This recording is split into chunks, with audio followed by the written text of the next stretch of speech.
સુરતની પૂર્ણા પોલીસે ગાંજા સાથે 2 ઈસમોને ઝડપી પાડી આગળની કાર્યવાહી હાથ ધરી છે. સુરત પોલીસ દ્વારા no drugs in Surat city અભિયાન અંતર્ગત ગાંજાના જથ્થા સાથે પૂર્ણા પોલીસે 2 ઈસમોને ઝડપી પાડ્યા છે.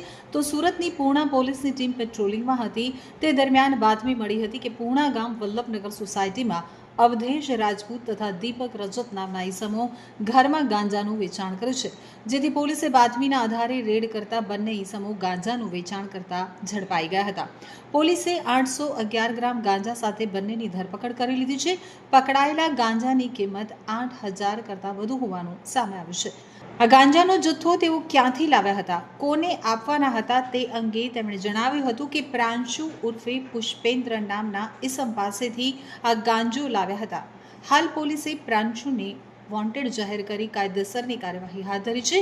પોલીસે અવધેશ ભૂરાસિંહ રાજપૂત અને દીપક કુમાર ઇન્દ્રજીત કુમાર રજતની ધરપકડ કરી લીધી છે.